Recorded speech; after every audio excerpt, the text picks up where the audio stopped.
This is the Reviewing Network Live, a weekly stream of consciousness recording session where I sit back with you folks out there, talk about some of the big news stories from the past week, and some other things I found that might be of amusement to you out there. I think you might get a kick out of it.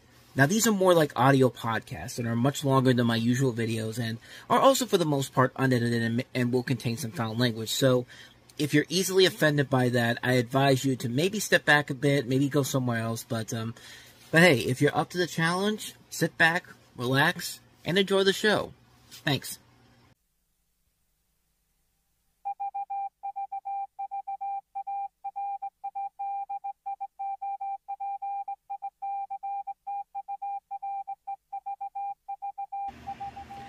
And for the 61st time ever, we are live. Hello everybody and welcome to another episode of the Reviewing Network Live. It's the weekly show where we take a look at the week in news in terms of entertainment, other stories of intrigue I found kind of interesting to talk about, and we've got a fair share of stuff to delve into this week, so let's not waste any more time. Let's just go ahead and jump on in and into it. I've already given you the rundown of what the show's about, so let's just start off with the weekend box office. How about that? And, again, no real surprises in terms of the box office this weekend. We're kind of in a slump right now. There isn't any big new releases after this week for at least the next couple of weeks. Probably the next big one won't be until Red 1 comes out in the middle of November, But the number 5 movie this week was the number 5 film from last week, We Live in Time, which actually moved up 15%, getting a 2,000 theater boost from last week. $4.8 million this weekend, bringing its 3-week total up to $11.7 million. And don't know anything about the movie. Like I said last week, I still haven't seen it yet, but it's still there in the top 5. Moving on to number 4 this week, one of the new releases that came out this week, Conclave, which is the film that stars Ralph Fiennes, in which he's a cardinal who's tasked with leading one of the world's most secretive and ancient events, selecting a new pope. He finds himself at the center of a conspiracy that could shake up the very foundation of the Catholic Church. And this is a movie that is being seen as an awards contender this year, and started out pretty good. Got really good reviews, and the film overall did pretty good box office. $6.5 million this weekend. Couldn't have been that expensive of a movie to make. I would assume it's not, but let's just double check here just to be certain here. No, not that much. $20 million, which will probably make its money back overall because the word of mouth on it is very positive, and this is a movie that is being seen as awards contending potential maybe, but again, I don't know too much about this one in particular, so I don't really know how the general audience word of mouth is on this film in general. I think it did get a B on CinemaScore, which really isn't that much in general, but anyway, let's go ahead and move on to number 3 this week, which is The Wild Robot, dropping from number 2 last week to bring in $6.5 million, bringing in 35.6% drop-off from last week, $111.3 million after 5 weeks. It has crossed the $200 million mark, $232 million worldwide, with the numbers from last week overall. Still a fantastic movie. And that brings us to the number 2 movie, which was number 1 last week, which is Smile 2, which dropped near 60%, $9.4 million, bringing its 2-week gross up to $40.7 million. Let me take a look and see how the original did, because I know the original I don't think had that big of a drop-off overall. I think it was still the number 1 movie the previous week after that, and yeah, it was. Let's see. I'm trying to look right here while I'm doing this.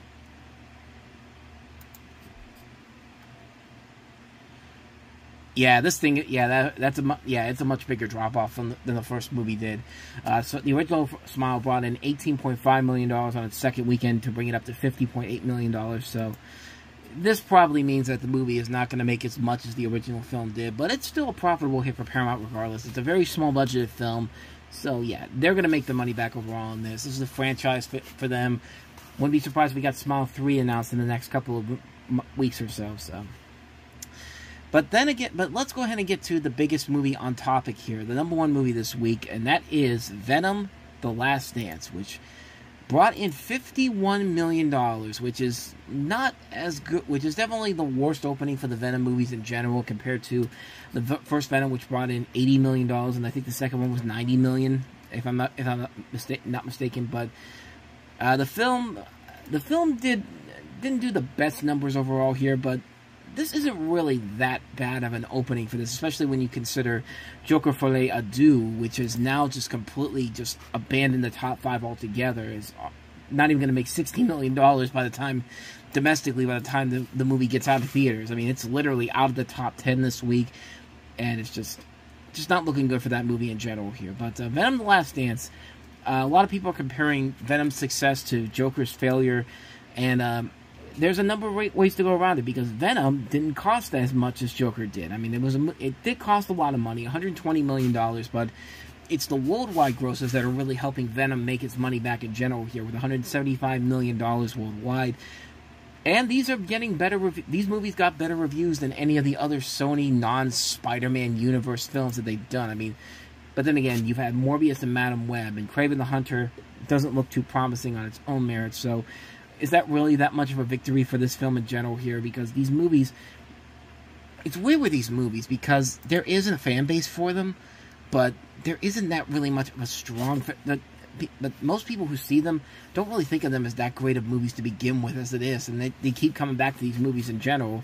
And I'm reading a story right now here from Deadline Hollywood where they tried to say, oh, the reason why did this movie have the lowest opening weekend of the series? Well, because the World Series is going on. I mean, come on, the Los Angeles Dodgers and the Yankees. Who's going to want to go to the movies when they want to see the biggest stars on the baseball world on one stage? And yeah, use that as an excuse. Why not? But yeah, they literally tried to use the World Series as an excuse for why Venom didn't do so well. But here's the thing: the Venom movies are very much a very rocky series in general, but they find an audience one way or another. I mean, these movies, and yeah, like I said before, the non-Spider-Man universe movies are largely seen as the worst movies, worst superhero movies of recent memory. But the Venom movies, they have this charm to some people that they just keep coming back to these movies in general. I think it's because of the passion that, Tom Hardy brings to the table, and the fact that these directors come in here and say, we're not going in here to do anything significant or great, but we want to just have a good time with it in general. And sure enough, that's what's happening with these movies in general. I mean, they did a pretty good job of selling the movie to people. They kept the budget very under control. It wasn't like an over-budgeted mess. In fact, the film in general has a chance to actually hold on to a couple weeks' time, because there's literally nothing opening up over the next couple of weeks that's going to combat it until we get to Red 1 in the middle of the month. And then we get the holiday tentpoles is on the horizon with Wicked, Moana 2, Gladiator 2, and, Venom has a good couple weeks to take the #1 spot at the box office. I would not be surprised at all if it continues to remain the #1 movie for the next couple of weeks, because next week you got Here, which is probably the biggest new release of next weekend, with Tom Hanks and Robin Wright, directed by Robert Zemeckis. And yeah, that movie, I want it to be good, but the word of mouth on that film is not looking good. The reviews are coming out pretty bad, so Venom's going to have some good 3 weeks at the #1 spot if it does a good job of holding on to whatever it can, because we're in a slump right now at the box office, and we're not going to get anything until we get to the big holiday slate in the middle of the month, which starts with Red 1 on the 15th, and like I said before, then Wicked, Gladiator 2, Moana 2, and then you get to the holiday movies around Christmas time. So we're kind of in a slump right now, and it's just like, the box office should not be exciting for the next couple of weeks. It should not be anything too significant. Like, I'm really not expecting any of these smaller movies to come out of the woodwork and just become big surprise hits in general here. But yeah, Venom's got a good chance to make some money back over the next couple of weeks. It'll probably remain in the #1 spot for a good period of time here. So, not much more to say about the box office in general here. It was, like I said, a very, very slow box office weekend in general, because the movie that everyone was expecting to be the #1 movie was the #1 movie, and now it's got time to stay in the top spot, make some money, and probably get back at the $120 million budget domestically. But it's gonna make its money back worldwide regardless. So yeah, I'm just kind of rambling on right now because I'm trying to fill some time here. But anyway, with that said, let's get to the news stories this week, and there were some notable news stories going on, starting with the shakeup at the Mouse House. So there is a big shakeup going on at Disney right now. They have just named the new chairman of the board, and they've also said that they're expected to announce a new CEO to replace Bob Iger sometime in 2026. And I have the story right here from The Hollywood Reporter about who is shaking up the boardroom about who Disney is shaking up the boardroom with. And it says here, the Disney company is shaking up its boardroom with former Morgan Stanley CEO James Gorman set to become the chairman of the board of directors early next year. Gorman succeeds Nike executive chairman Mark Parker, who will exit the board after 9 years. In August, Gorman took over Disney's succession planning committee, which is tasked with finding a successor to CEO Bob Iger.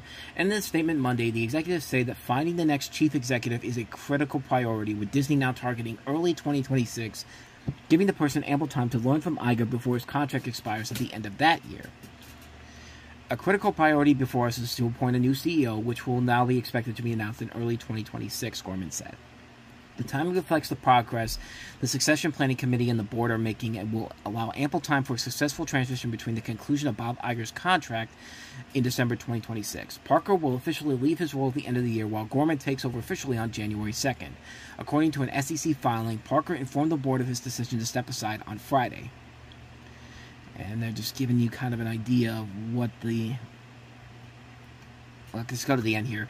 Parker exits after a tumultuous year for Disney's board. In the spring, the company grappled with an activist proxy fight led by Nelson Peltz.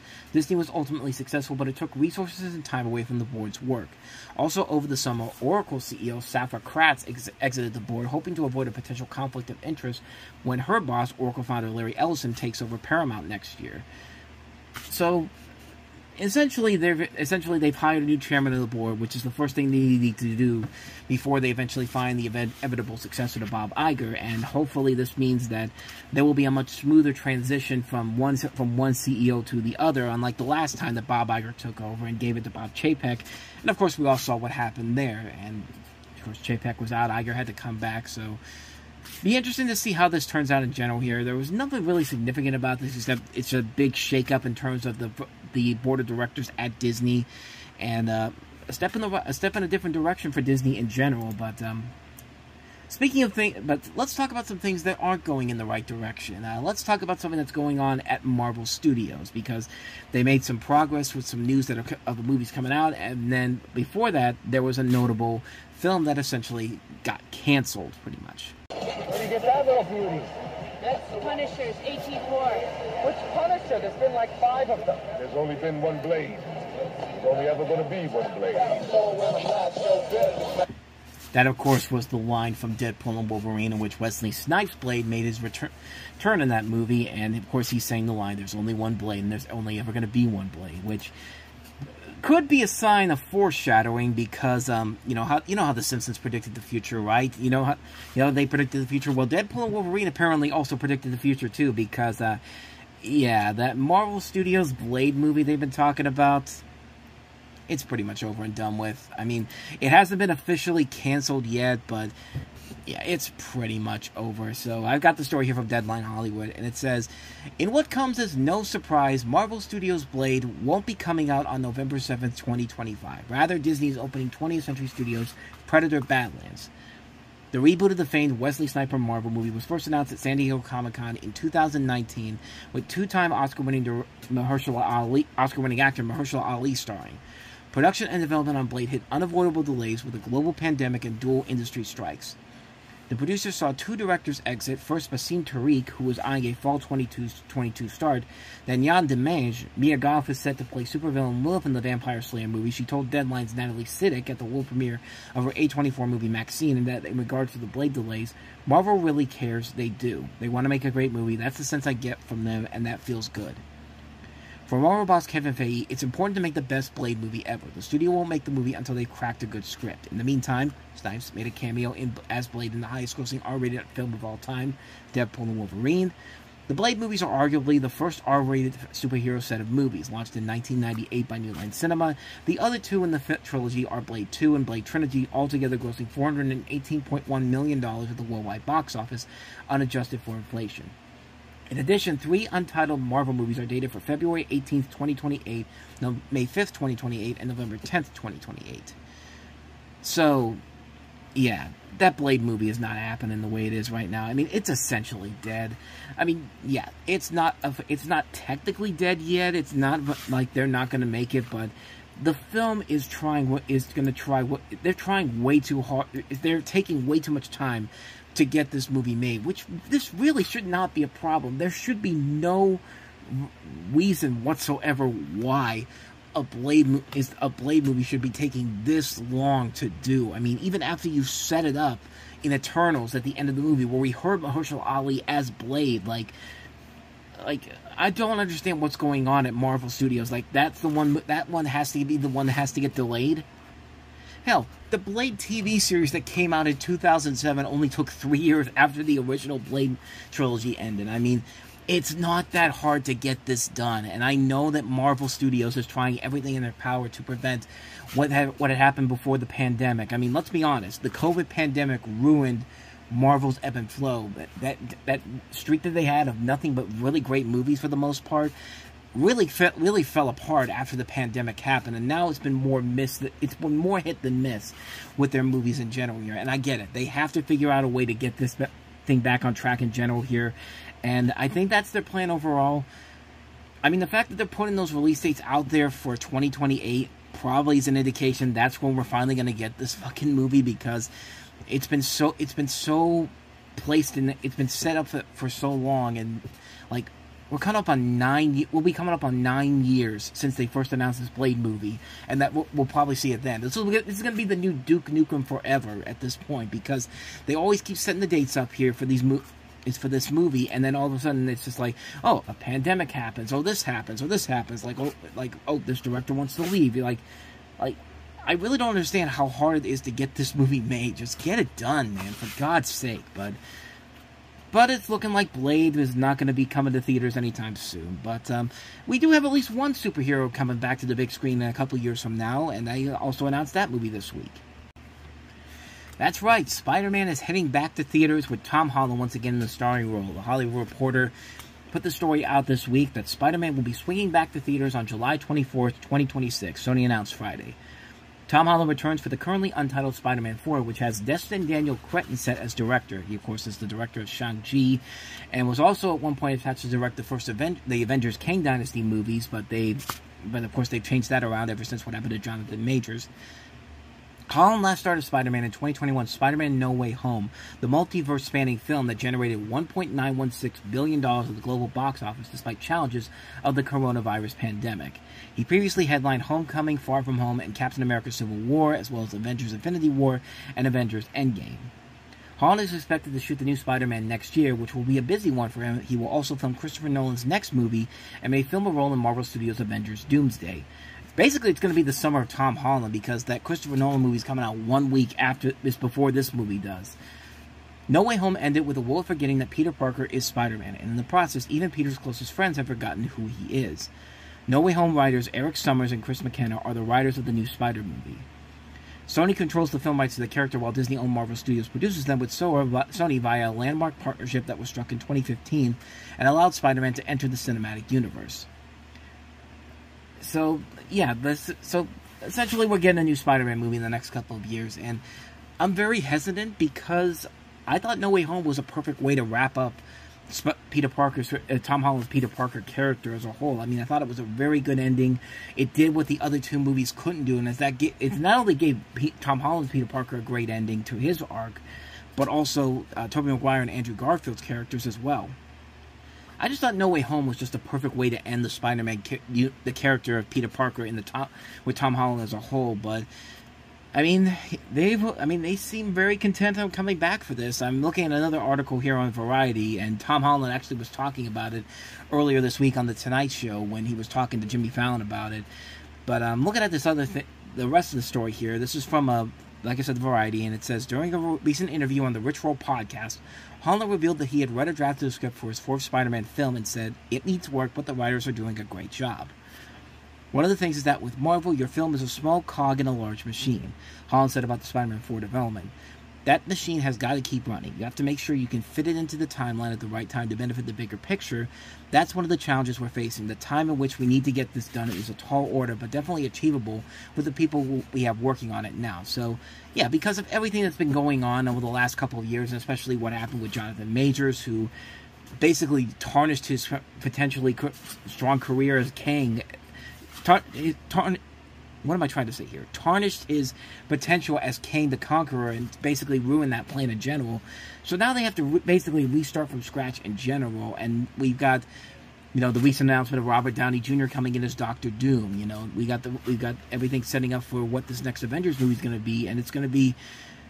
It's a weird time right now. Like, everything is kind of riding on what Marvel does next, because they got stuck in such a loophole and such a dilemma last year because Quantumania came and did not do so well, and of course Jonathan Majors kind of ruined his entire career by essentially doing what he did, and it kind of ruined the plans of Marvel in general. And so now it's just like you really have is like the thing about Marvel is that the way that they put the cinematic universe together, they took their time, they didn't speed everything up in general. Like, they did everything that DC couldn't do when they tried to do the same thing that Marvel did. DC tried to do it in half the time that Marvel did to create the cinematic universe as a whole, and it backfired big time. And now, with what happened with Jonathan Majors last year and everything, and all the flops that they've had, they're heading into that territory like with DC, where they're not really planning as fast as as slowly as they should. They're trying to move at a quick pace in general, and I think that's really going to hurt them in the long run by doing that. But then again, we'll see what happens. It's kind of like a role reversal of what's going on with DC and Marvel, because now DC, with James Gunn as the head of that company, taking his time with these movies, making sure that they make sense to whatever story they want to tell. Meanwhile, Marvel's just like, we got to keep moving, we got to keep this going, and just like it feels like opposite day at this point. But I'm giving them the benefit of the doubt. I like the other Spider-Man movies with Tom Holland in it.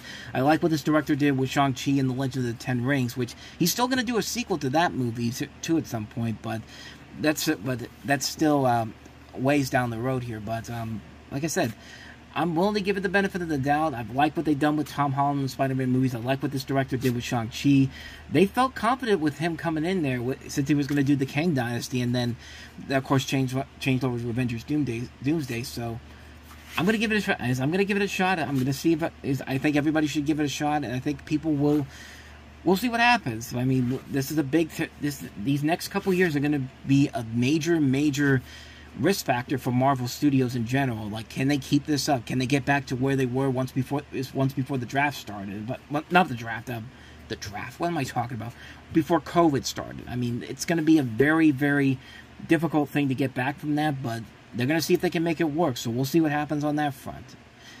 So that's Spider-Man 4 news. And there's one more story I wanted to cover here, which it's another one of those. What the hell are you thinking? Why are you doing this? Why are you doing this?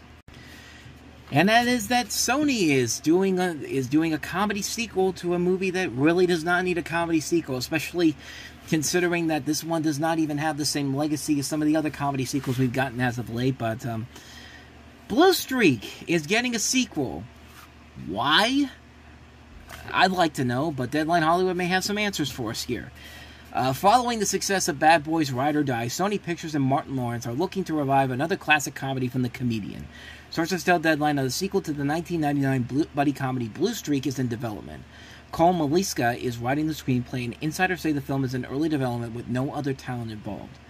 Lawrence is producing through his production company Run Tell Dad, along with Robert Lawrence, Ray Proctor, and Stacey Lyles, as well as Toby Jaffe and his RWB Films. Released in 1999, the original Blue Streak starred Lawrence as Miles, a jewel thief who tries to retrieve a diamond he left at a police station, whereupon he disguises himself as a detective and gets paired up with a real policeman played by Luke Wilson to investigate burglaries. The film opened at #1 at the box office and went on to gross nearly $120 million globally. Lawrence most recently starred alongside Will Smith in Sony's Bad Boys Ride or Die, which kickstarted the summer box office opening to $56 million domestically and grossed more than $403 million worldwide, boosting the Bad Boys franchise past the $1 billion mark in lifetime box office. Lawrence is currently on his nationwide comedy tour, You All Know What It Is, which will run through March 2025. So yeah, they're making a sequel to Blue Streak, which I'm saying it like Blue Streak was a bad movie in general. Blue Streak wasn't a bad film. Blue Streak was actually a pretty funny movie for the most part, but at the same time, like, it doesn't have that lasting legacy that some of these other movies, like a Bad Boys movie. And it makes sense because Bad Boys was a groundbreaking movie for the time period. You know, Men in Black, I can see them rebooting that. Beverly Hills Cop, I can see that rebooting because of what it did for Eddie Murphy's career. But Blue Streak? Like, Blue Streak doesn't make any sense to do a sequel to it now in 2024. Like, it's not even that Blue Streak has name recognition to it either, besides Martin Lawrence's name. Like, does Blue Streak really have that lasting legacy on television and through digital and streaming that has made it that makes it a film that deserves to have another movie made nowadays? Like, I certainly don't think it does. I mean, I like Blue Streak overall. I think it's a funny movie. I think it works very well, but it's definitely not a movie that has a lasting legacy that deserves a sequel over 25 years later, as a legacy sequel to, nonetheless. Like, it just, none of this really makes any sense to me. This would be like making a legacy sequel to what's another sequel that was a big hit but has mostly largely been forgotten. This would be like making a sequel to Bringing Down the House, that movie that came out with Steve Martin and Queen Latifah, which was a massive hit when it came out, but has largely been forgotten. I mean, I still think it's a funny movie, but there's no reason to make a sequel to that movie because there's really not much more of a story you can tell with that. And Blue Streak is very much in that same category. It's a movie that was a big hit when it came out, but it's not a film that warrants another film to really grasp into the storyline of Martin Lawrence's character in general. Like, the first movie was pretty much the original movie was pretty much straightforward in general. I mean, this is a movie that just absolutely makes no sense whatsoever why anybody would want to try to do another one of these movies now. Like this isn't even the biggest movie for Martin Lawrence the biggest franchise for Martin Lawrence that you could reboot with this. Like if you want to reboot a franchise with Martin Lawrence in it, I can't believe I'm saying this, but there's more opportunity with Big Mama's House getting a legacy sequel than there is a Blue Streak sequel, because, like, at least with Big Mama's House, you can at least have fun with it. You can at least have fun with it. At least make a sequel that actually makes you forget about the lesser sequels in that series. Hell, do a Big Mama's House sequel where Big Mama teams up with Madea. Have Tyler Perry come in. Like, I could see that movie having much more to it than a Blue Streak 2. I just don't think there's a lot there that you can really do with this in general, and just this idea makes no sense whatsoever. I'm hoping it's one of those ideas that it's a nice idea to think about every once in a while, to think about maybe doing, and then that moment comes when you realize that, yeah, maybe we shouldn't do this. I'm hoping that's the case, but I think I said the same thing about Freaky Friday, and of course we're getting a sequel to that, but yeah, I just feel like this is a film that this is basically just Sony digging through the catalog of movies that they have available. It's just like, oh, what movie from the past that was a hit can we bring back again? And Blue Streak, put it into production. Let's go. Like, I just don't see the necessity to do a Blue Streak 2 at this point. I just don't feel like there's really much there to do with it, because I feel like this is going to turn out to be another Coming to America sequel. Like, you didn't need a sequel to Coming to America because it's just the same movie as the first film again, and that movie didn't work overall. So yeah, I don't know. I don't think this is a good idea to do another movie based off of Blue Streak, but I'm not making the decisions at Sony. But then again, this is Tom Rothman. I mean, what more would you expect from the guy that said Harold and the Purple Crayon, starring Zachary Levi as an older version of Harold? And he's basically Shazam from Shazam! Fury of the Gods. Greenlight it, put it into production. Like, yeah. Now that I'm thinking about it, I shouldn't expect anything less from that guy as a guy as a whole, because yeah, his studio right now is being successful, but there's still those little bits of the past of what Rothman used to do with Fox, and it's just like, it's rearing its ugly head at Sony right now. It's just, I don't know. I just don't like it in general. So those were mostly the main big stories I wanted to cover this week, but there's a couple other things I want to touch on here, and I'll start off with the first thing I have here. man, the people who are making Wicked are just doing everything in their power to make me not want to see their movie, because, you know, I keep seeing the trailers for it all the time, and it just doesn't wow me, man. Like, I like the casting of Ariana Grande and Cynthia Erivo as Glinda and the Wicked Witch, and, you know, I mean, it looks nice. I mean, it looks like it could be a good film in general, but the whole movie just feels like they have no idea what they're doing with it, because this is supposed to be part one of a two-part film, but the trailers I've seen for this first film pretty much look like they're giving away everything with the film in general. Like, there's literally nothing about this movie that feels like it's a two-parter, and they're not even selling it right now as a two-parter. Like, it's supposed to be this big surprise that they're doing a two-part movie, but, you know, if you look online and see, hey, Wicked comes out in November, and then Wicked Part 2 comes out next November, so kind of already spoiling that right away, but I'm trying to go into this movie with the benefit of a doubt, but there's been a couple things the last couple of weeks and months that have just, in the month, it's just made me go like, yeah, I'm really starting to have some second thoughts about this, and none was more recently than what Target just put out as a commercial for Wicked, because of course they're promoting the new movie, and it's got Cynthia Erivo in there, which she's the least of the film's problems, and she's the least of the commercial's problems. It's everything else. Just, if you don't know me when it comes to commercials, I hate today's commercials in general, because they all feel like they're written by people whose only sense of humor is awkward dad humor and awkward humor they think is so funny and so, you know, so hilarious in general, and it's just not.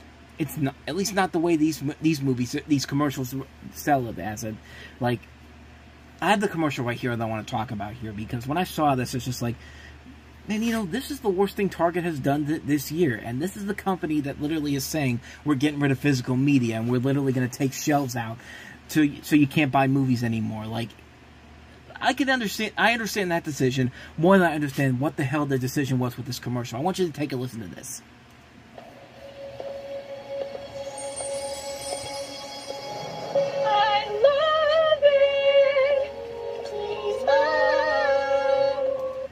Okay, so first off, you start to see a little bit of the problems there, because they're taking the one little segment from the end of the Wicked trailer with the Wicked Witch singing at the top of her lungs and just implying it to real life, because a real life shopping day at Target. But I just noticed this when I just watched this again. Like, take a listen to this part right here. This is the part where you've got this mother and her two kids. One's a boy, one's a girl, and these kids are like probably, I don't know, maybe between, what's the guess, maybe between 5 and 10 years old in general. They're small kids, but I just want you to re-listen to this again. Listen to this. The boy literally sounds like a dude, a grown adult singing. Like, this kid, the boy in here looks like he's around 8 to 10 years old, and like they got him singing like an adult, like he all of a sudden just went through puberty while he was singing this song. Like, again, listen. Like, but again, it's not the worst part of the commercial. We're gonna get to that in just a second, but let's keep going. Finally. Oh, this is the part right here. It's about the halfway mark of the commercial. We've got a dude who is way too excited about this album that he's holding for the Wicked soundtrack, and yeah, this made me want to die.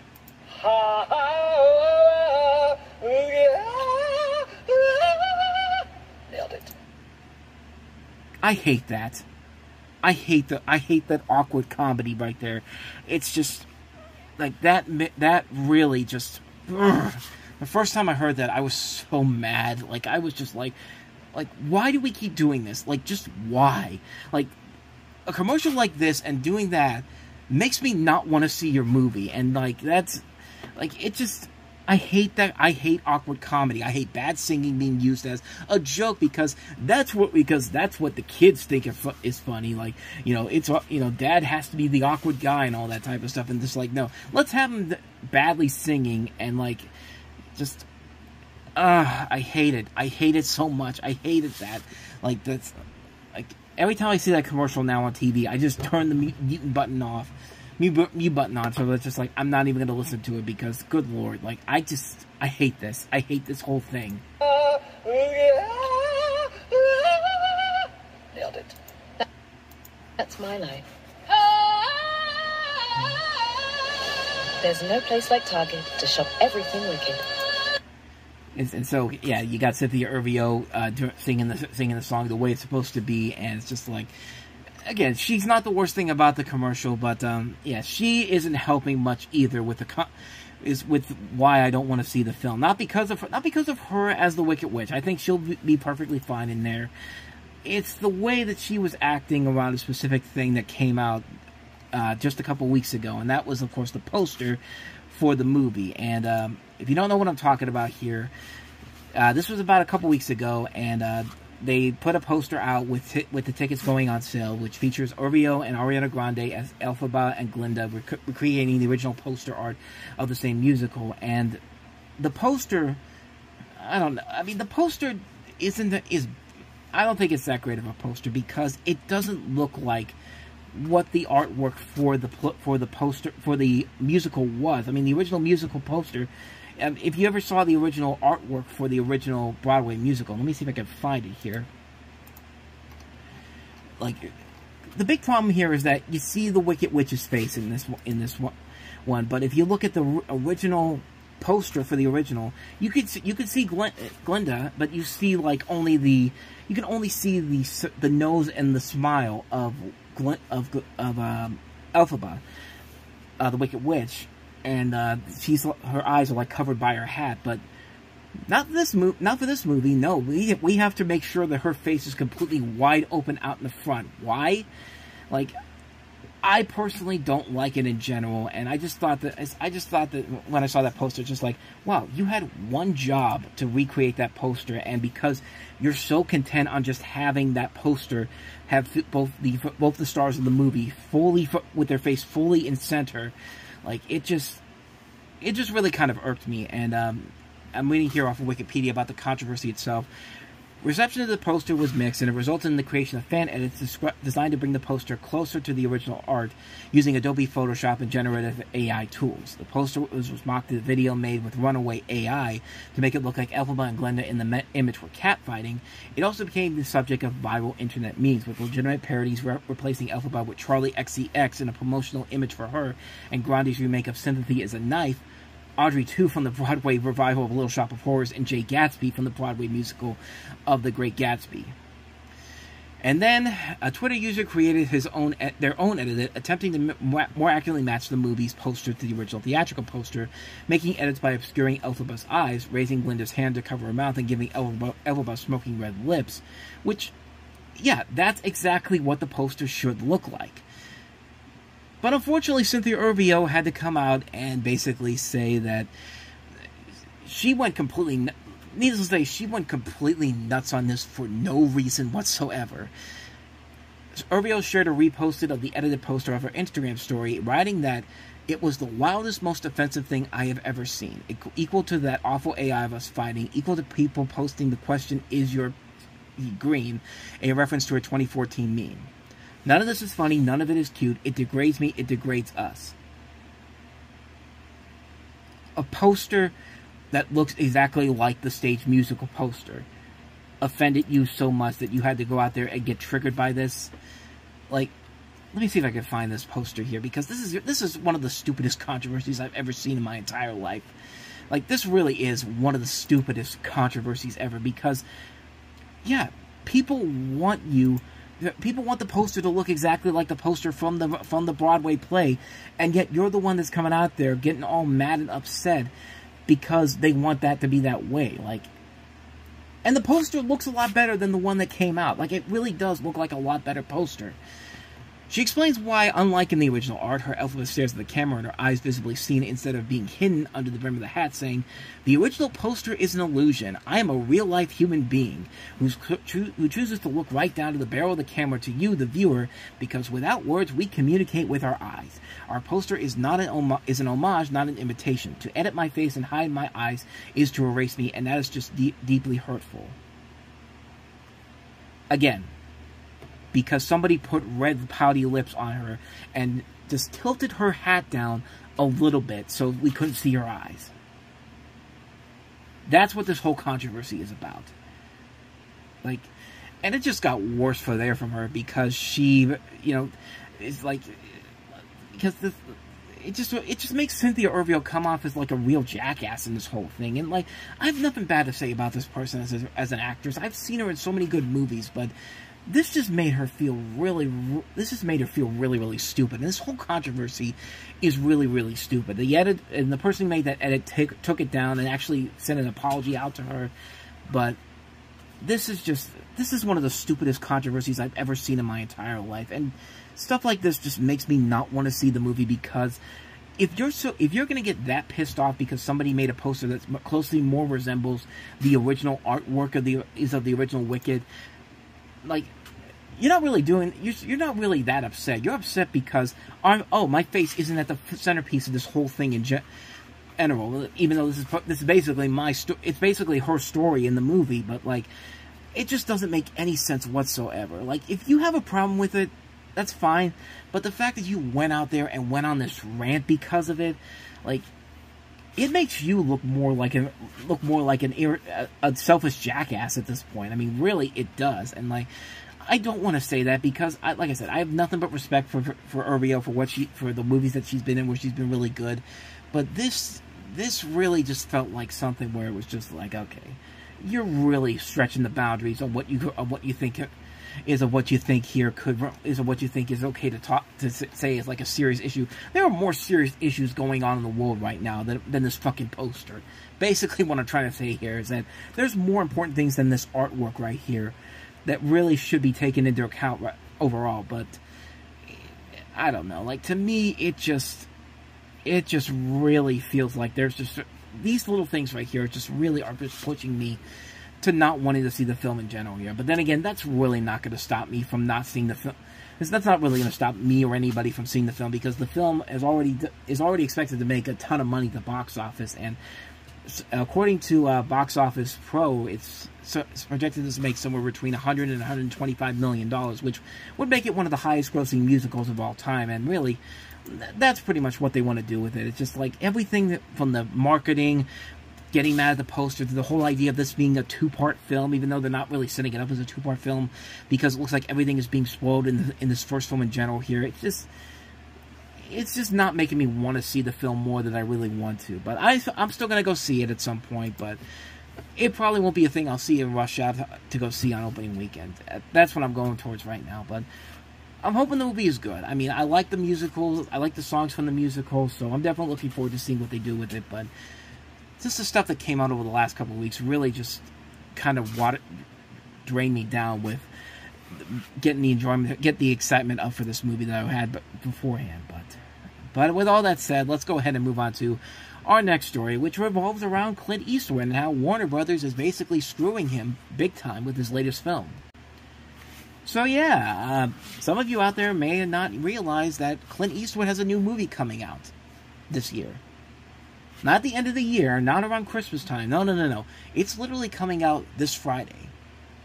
And if you weren't lucky enough to see the trailer online, you probably would have never even known that this movie even existed, because Warner Brothers, in the great era that is the David Zaslav era, is looking like they're done screwing over with their animation department and all their animated projects in general. It's just like, no, we're going to go ahead and piss off one of our most legendary creators, because yeah, Clint Eastwood's last movie is coming out, and nobody really knows when it's coming out, because Warner Brothers is basically trying to bury the movie. I've got the story here from Variety to give you kind of an idea of what's going on here. So, as the story begins, AFI Fest, the longest-running film festival in Los Angeles, will cap off its 38th edition Sunday evening with the world premiere, so basically tonight, of Clint Eastwood's Juror No. 2 at the historic TCL Chinese Theater in Hollywood. Starring Nicholas Hoult, Toni Collette, and Zoe Deutsch, will walk the red carpet, which will mark the festival's fourth world premiere of an Eastwood-directed feature. The courtroom drama is the filmmaker's 40th directorial effort, and given he's 94 years old, it's potentially his final one. 4 days later, Warner Brothers will give Juror No. 2 a somewhat less distinguished treatment. The studio is putting out the feature in the limited release of less than 50 theaters, according to 2 sources with knowledge on the film's distribution, with no current plans to expand to more locations in the following weeks. While exact location counts are still being finalized, as it stands 1 week from opening day, Juror number 2 is currently listing showtimes at 4 locations in New York City, 5 in the Los Angeles area, and 1 in Chicago. According to the country's 25 most populous cities, the film is listing pre-sales in fewer than 25 locations. The film's official website only promotes showtimes in 18 markets. Cineplex, Canada's leading exhibitor chain, is opening the film in just 1 theater in Toronto and 160 nationwide venues. While many indies never expand beyond a handful of theaters, it's less common for releases from major Hollywood studios like Warner Brothers.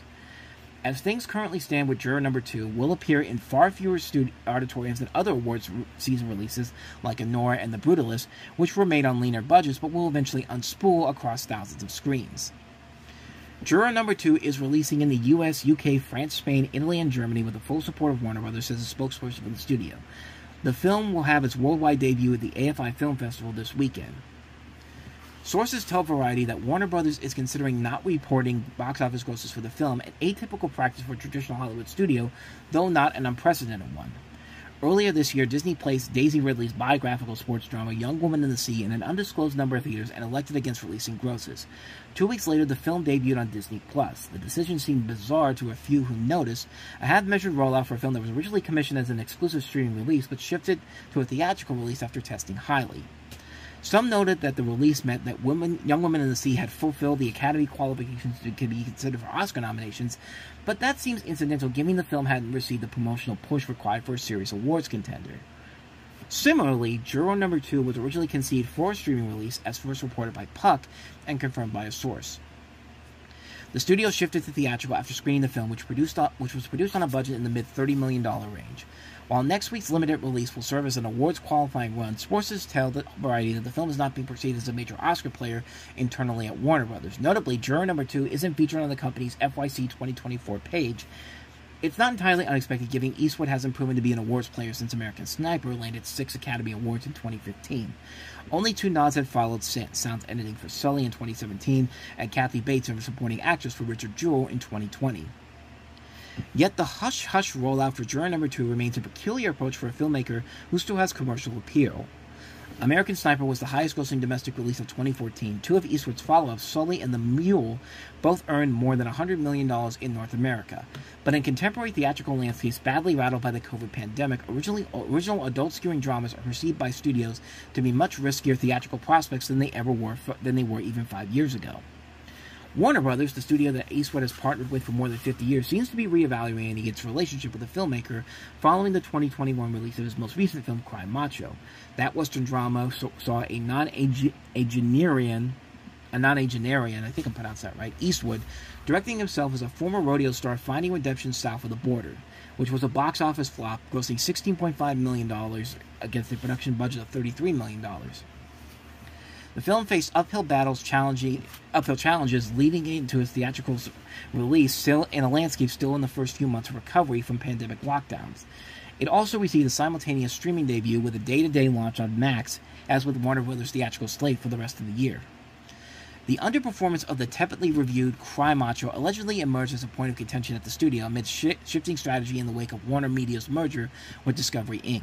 In May 2022, the Wall Street Journal reported that the newly minted CEO, David Zaslav, questioned why Cry Macho was made after film leadership conceded that they had doubted the movies could turn in a profit. "It's not show friends, it's show business," the exec was quoted. Nonetheless, Eastwood was back in Warner Brothers' good graces by April 2023, with the studio greenlighting Juror number 2 under the leadership of Michael DeLuca and Pamela Abdy, who were tapped to lead the Warner Brothers film division in the summer prior. But now the studio seems to have little confidence in the film's commercial prospects. One source close to Warner Brothers says that the decision to put Juror number 2 in theaters at all represents a gesture of gratitude towards Eastwood, who has earned the company billions of dollars in box office grosses, as well as numerous awards for films like Unforgiven and $1 Million Baby. But does a limited rollout of a handful of venues truly qualify as an appropriate distribution plan for an industry icon who has remained loyal to the studio for decades? In the current landscape, that's apparently as good as it gets. So basically, David Zaslav is saying, as I said before, he's done fucking over with the animation department. I'm going to go ahead and fuck around with the one person who has been our golden boy for 50 years. Like, this is a big fuck you to Clint Eastwood, it seems like. Like, it feels like the studio, like, it feels like David Zaslav, like, he's trolling everybody right now. There's no reason that he should still be allowed to continue to do this to the studio and to the people who have made that studio what it is. Like, Clint Eastwood, when you think of Warner Brothers, that's the biggest name that at the studio that they have in terms of consistent filmmakers. This is the reason why Christopher Nolan decided not to go back to Warner Brothers for his next movie. He went straight back to Universal because look at the success he had with Oppenheimer. It's just, none of this makes any sense whatsoever why they're doing this. And what good is it to not only not show this potential awards contender to people in theaters,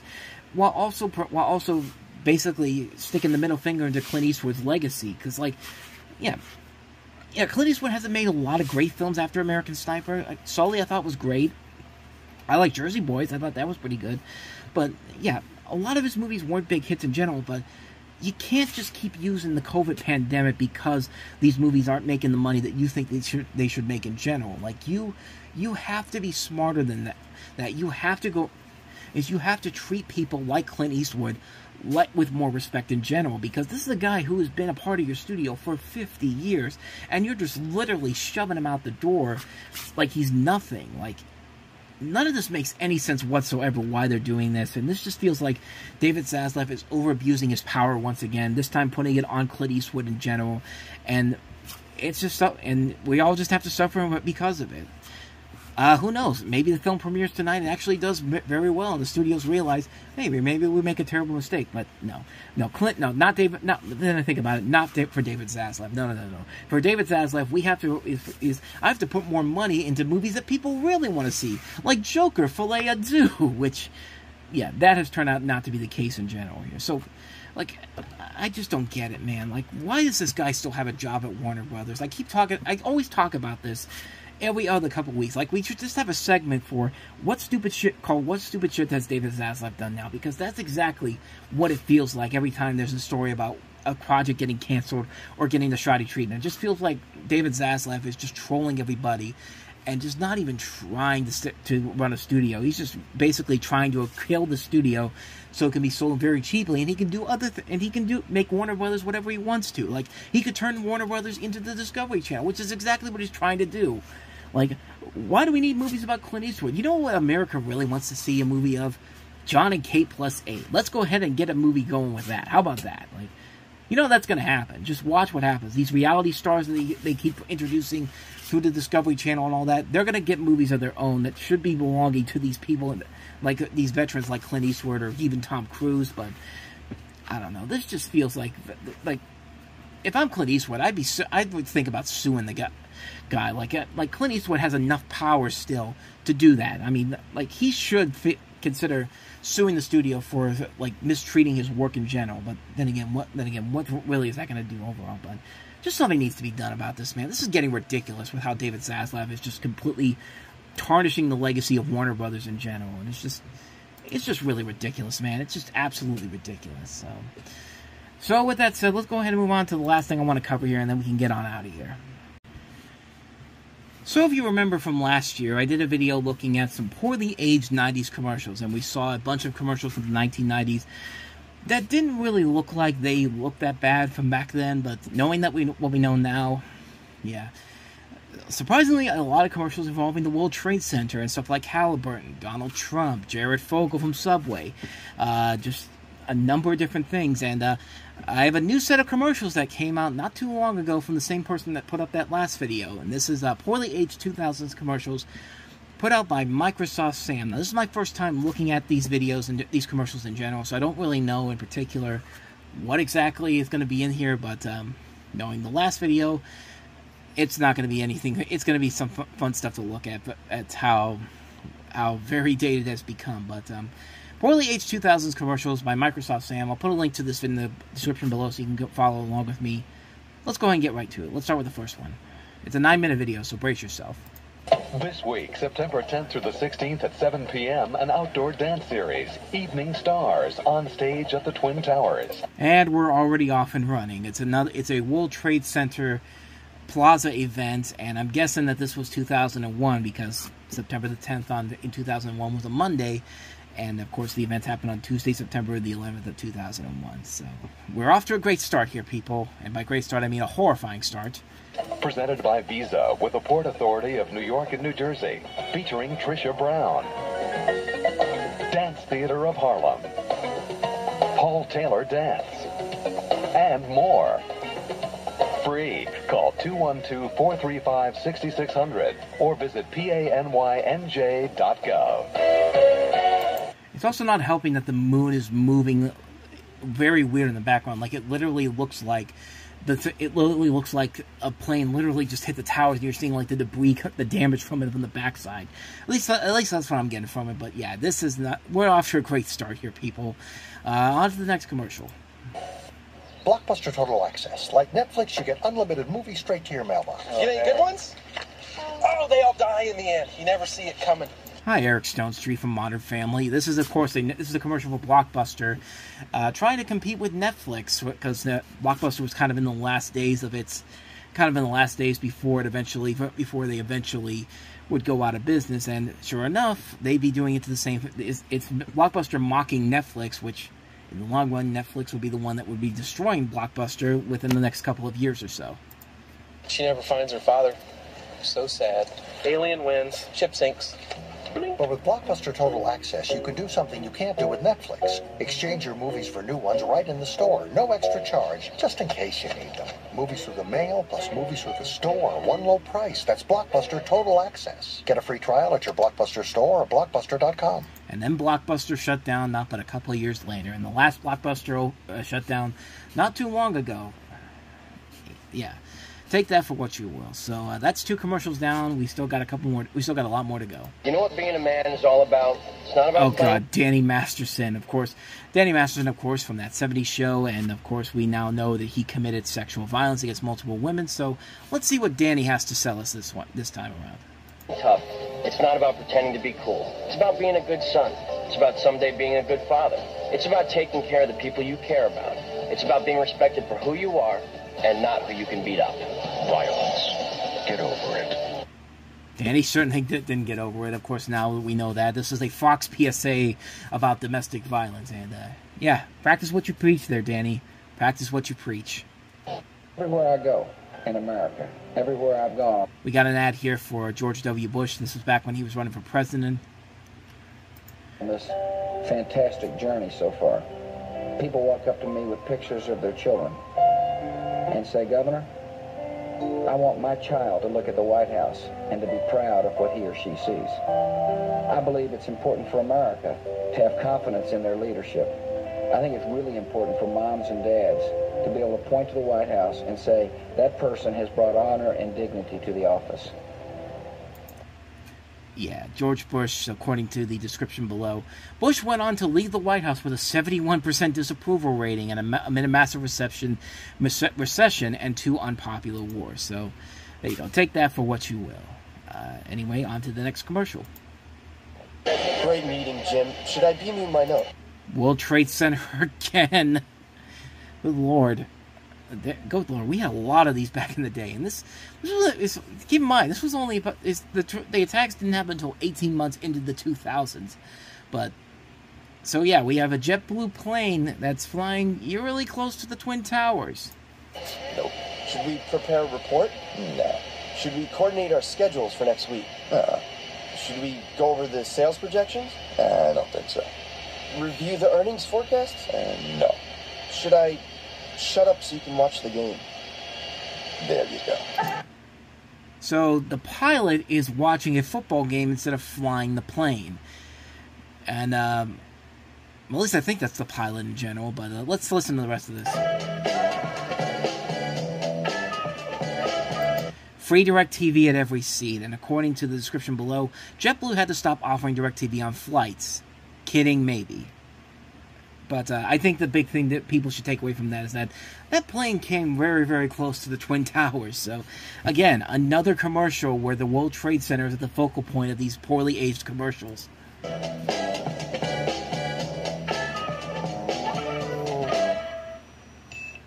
Sean P. Diddy Combs has been using probiotic solution for years since his New York dermatologist recommended. Oh, Vanessa Williams, why?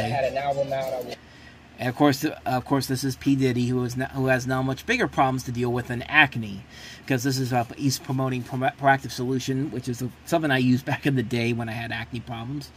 But yeah, this is clearly there's much more bigger worries for P. Diddy right now than having to deal with acne.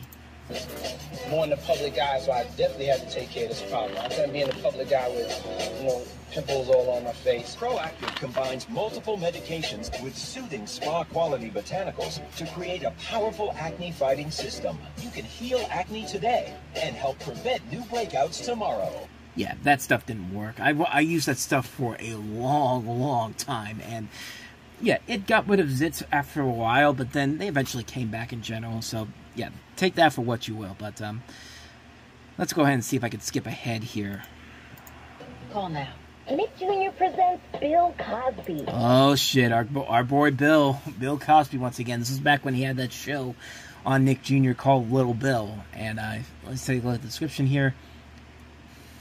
And the way that this person put it, the person who put this video out, Bill Cosby went on to do things unbecoming of a Nick Jr. spokesperson.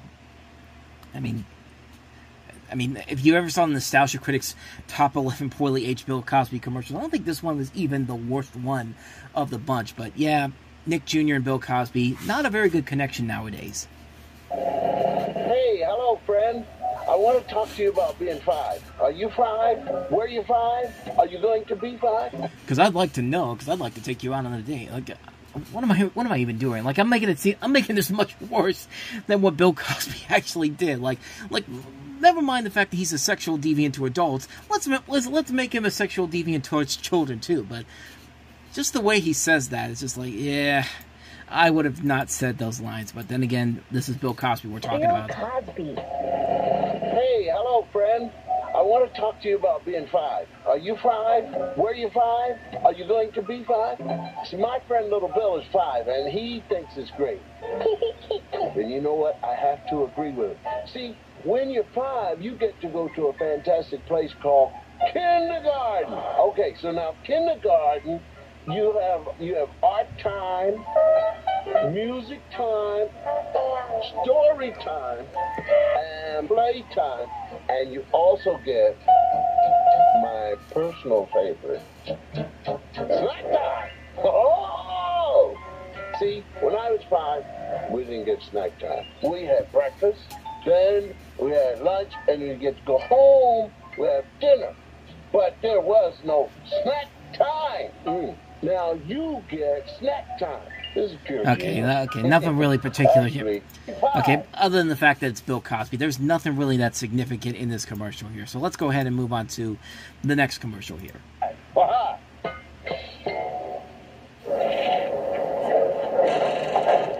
I remember this commercial. This is a commercial where a guy goes into a voting booth, and I think what's about to happen next is that he's about to vote in the election, and he's got these two animals. He's got the two animals of the political party, the elephant and the donkey, basically telling him to pick a side in general here. And I think I remember how this commercial goes. I do remember this one.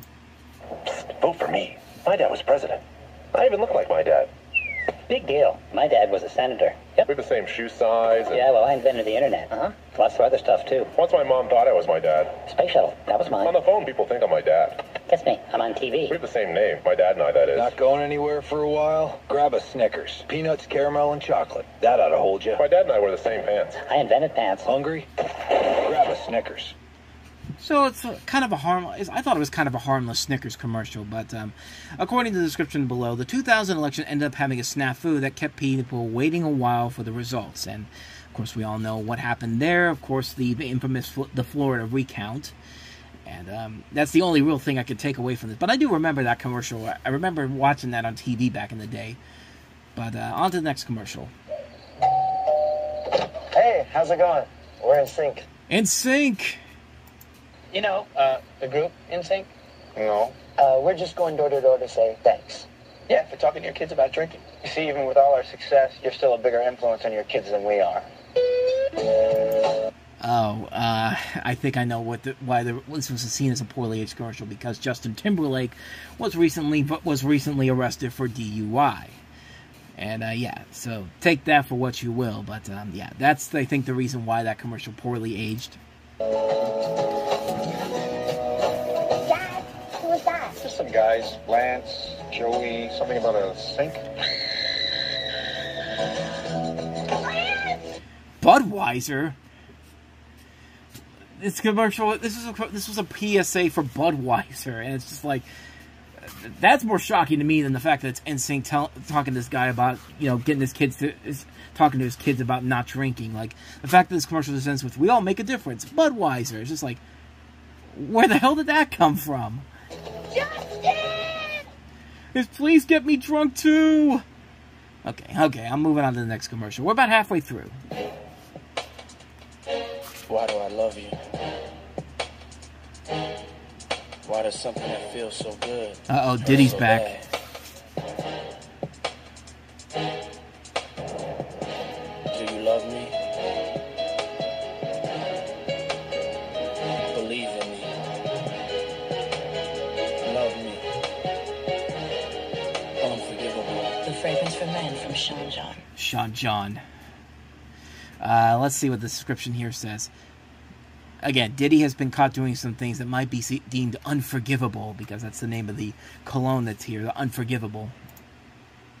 Fiesta, it's gonna be a party, y'all. This is my song. 16 years, nothing but hits.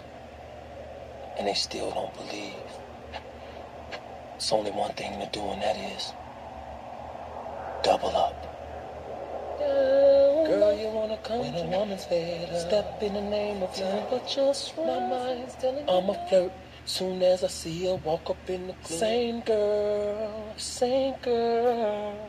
Oh, R. Kelly. Oh my God. Like, I did not know that was R. Kelly. I thought it was another commercial for Diddy, but no, this was an R. Kelly commercial to promote his new album at the time, Double Up.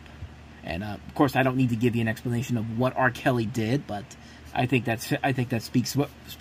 I think we all know what happened, but anyway, the next one I see here, it's a end credits for a SpongeBob episode. This is from Nickelodeon, and we've got a pig who looks like he's covered in shit. But I'm curious of where this is going to go. What direction are we heading here? Worse than a dirty, smelly pig. Cleaning a dirty, smelly pig. Find out which of these three All That cast members has to do it on this week's Nick on Air Dare. Then shout till you drop on an all-new Nick Cannon with special guest Jackie Chan. Taking over the mall. And on a brand new Cousin Skeeter, fame doesn't come cheap. All this plus voting dead squirrels and crime-fighting cheerleaders. Don't be late. Snick starts at 8 this Saturday at 8, 7 Central. On the network with kids rolling big Snick Nickelodeon. No. Okay, before I look at the description here of what this is supposed to be, my only guess is that because Nick Cannon was caught in some trouble before this, and Amanda Bynes' his career has kind of taken a downfall since then, I'm just gonna take a guess and say that's probably what this is. I could be absolutely wrong on this. So let's look at the description here.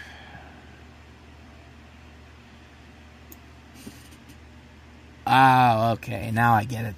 The All That cast members testified in the Quiet on Set documentary that the on-air dares were incredibly traumatic and were planned by Dan Snyder. Okay, I should have figured that one. I should have figured it out because that was literally this year that happened. But okay, that's my fault. I should have figured that out. But anyway, on to the next commercial. We only got about 2 minutes left here. Know your star, know your star, know your star, know your star, know your star, know your stars. Pickle Boy. Pickles. Pickle Boy. His pickles taste bad.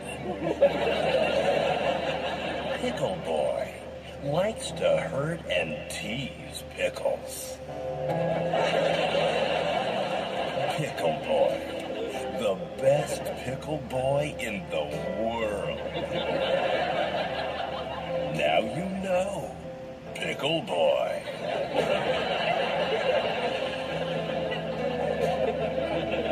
Yes, nod, Pickle Boy. Nod. Yeah, I don't get that one either. Let me just see here. I'm guessing it has something to do with the Quiet on Set situation again. But let's just see.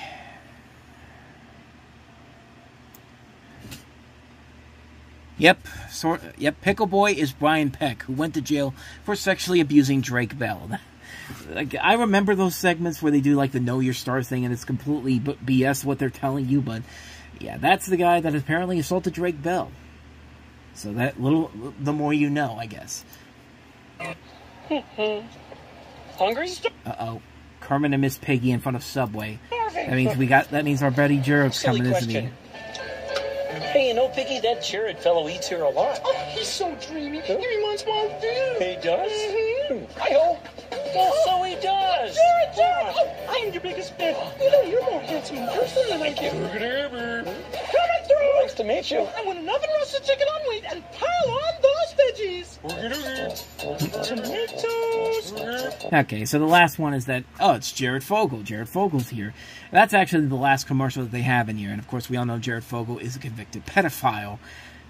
So, okay, not really anything I wasn't really expecting. A couple ones that I did not expect to go the route that they did and had to do more research on. But, yeah, but you got the basics here. More 9/11, more commercials with Bill Cosby, a little bit of Danny Masterson, P. Diddy, stuff involving all that, Jared Fogle, Justin Timberlake, the elections, you name it. I mean, stuff that I kind of expected to happen, but nothing really that surprising in general. But they were pretty shocking, and they are pretty poorly aged. Not quite as much as the last set of commercials, but yeah, they're still pretty bad. So let's go ahead and get to some recommendations. So seeing as how this Thursday is Halloween, I do want to recommend a couple of more recent Halloween titles. Last year, I covered the basics Halloween stuff that you should be watching, stuff like It's the Great Pumpkin, Charlie Brown, all those other classic Halloween movies and specials in general. But for this particular one, I want to cover is a couple of movies that came out this year. One of them is one of my favorite movies of the year, and that is Late Night with the Devil, which has finally come out on Blu-ray in the last couple of months, and it follows a story that's basically a found-footage movie set in 1977, which follows the events of a late-night show a late-night talk show hosted by David Dastmalchian, who you know from The Dark Knight and Ant-Man, and hosting an episode of his show airing on the night of Halloween 1977, during which the host attempts to boost ratings by inviting an allegedly possessed girl onto the show. And really good movie overall. It was a really impressive film, very visually pleasing. Did a very good job of creating this idea that this takes place in the 70s, and just very tension-filled, very impressively handled. Just a really, really good film. One of my favorite movies of the year so far. And then a movie I just checked out recently about a woman, I should say. I said woman at the beginning, but it's literally the title of the film, and that is Woman of the Hour. This just came out on Netflix last week, and it stars Anna Kendrick in the story about a true story of a serial killer, Rodney Alcala, who appeared on the 1978 episode of the dating game in the midst of a murder spree that he was going on. And it stars Anna Kendrick as a game show contestant. And at the time, Alcala had murdered at least 5 women, and his appearance on the show later earned him the nickname of the Dating Game Killer. This was based off, of course, of a real story, and this is the directorial debut for Anna Kendrick as a whole, and does a really good job of handling this as both a director and a star in here. I've always been a big fan of Anna Kendrick's work over the years. Just a phenomenal actress in general, and I think she really gives a really great film overall here. She's great as the director. Performance-wise, she's incredible. It's a very tension-filled movie, and a very topical movie, too. It's a very impressive film on a number of different levels. They do a great job of recreating the spirit of the dating game setup in general, and I think they do a phenomenal job of handling the film very well. Daniel Zavato is very good as Rodney Alcala in this, and you got Tony Hale in here, Nicolette Robinson, Pete Holmes among the cast here. It's on Netflix right now. I definitely recommend checking it out because it's indeed a really good movie that definitely deserves to be seen, and one that I was very impressed with. I highly recommend it. So, there you go. Those are my 2 recommendations for this week before Halloween. And with all that said, that's going to wrap this episode of the Reviewing Network Live up for this week. Thank you guys so much for watching and listening. We post here every single day. And tomorrow, I think I'm going to do an NFL Network the NFL Network live rewatch of the Steelers and Giants game on Monday Night Football. And I think I'm going to do that tomorrow to make up for the fact that I didn't do an episode this week of the show. We post a lot on here. We post clipless versions of the time about the movies. Of course, we have the Reviewing Network Live on Sundays, trailer reactions, you name it. We keep adding stuff here every day, and I hope you enjoyed this enough to want to come back and see more. So if you want to see more, hit the like button, hit the subscribe button, and also check out our playlist to see some of the episodes we've done in the past. With all that said, thank you guys so much for watching and listening. I'll see you guys next time. Thanks for watching, and until next time, we are out.